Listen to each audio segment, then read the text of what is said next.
सबको जय मसीह की। प्रभु आप सबको आशीष दे।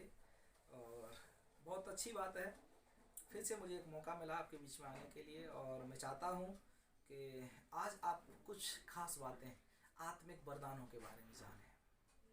पिता परमेश्वर ने आपको एक शक्ति दी है, एक पावर दी है और गिफ्ट दिए हैं। उन गिफ्टों को आप जानिए। और वो गिफ्ट क्या है, वो आपके लिए क्या अलौकिक शक्ति है जिसे परमेश्वर ने आपके लिए स्पेशल रखा है। पहला कुरिन्थियों 12 अध्याय में हम पढ़ते हैं, यह वचन कहता है, मैं नहीं चाहता तुम आत्मिक वरदानों के बारे में अनजान रहो। सबसे पहली बात, प्रभु चाहता है कि आप आत्मिक वरदानों के बारे में जानें। मरकुस 16 अध्याय के 16 पद में जब हम पढ़ते हैं, जो कोई विश्वास करे बपतिस्मा ले और वही उद्धार पाएगा, निश्चय उद्धार पाएगा। और दूसरा वहाँ पर यह भी है, उसमें ये चिन्ह होंगे कि वो नई नई भाषा बोलेगा। उसके अंदर से एक परमेश्वर के जो चुने हुए भक्तों के लिए एक गिफ्ट है, वो गिफ्ट है जैसे कि मुझे भी प्रभु ने दिया है।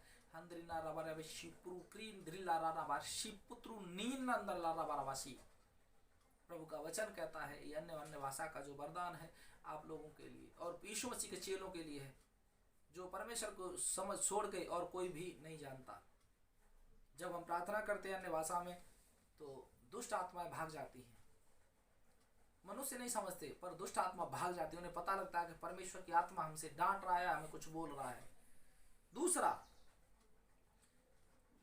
जबकि तुम अन्य जाति थे और जो कुछ भी तुम करते थे परमेश्वर को नहीं जानते हुए, जो मन में आता था, हमें मन करता था शायद ईश्वर पहाड़ पे रहता है, हमारा मन करता था शायद पेड़ में रहता है, हमारा मन करता था शायद जमीन में रहता है। सबको, हमें तो सुबह उठ के मेरी खुद आदत थी, मैं यही सोचता था जमीन को भी, ऊपर आसमान को भी, सूर्य को भी, सबको, सब में वो ईश्वर है।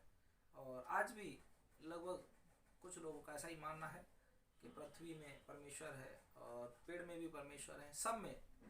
तो आज मैं बताना चाहता हूँ उस ईश्वर को जो निराकार है, आकार है नहीं, तो हम आकार में अगर ढूंढेंगे तो वो मिलेगा नहीं, क्योंकि परमेश्वर आत्मा है और आत्मा आप सबके अंदर वास करता है।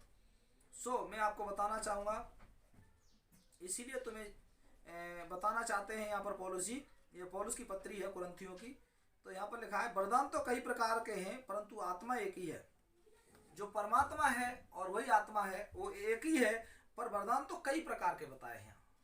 कई प्रकार के वरदानों में से कुछ वरदानों के बारे में मैं आपको बताना चाहूँगा। सेवा भी कई प्रकार की है परंतु प्रभु एक ही है। प्रभु ने दुनिया में हर एक को अलग अलग सेवा के लिए चुना है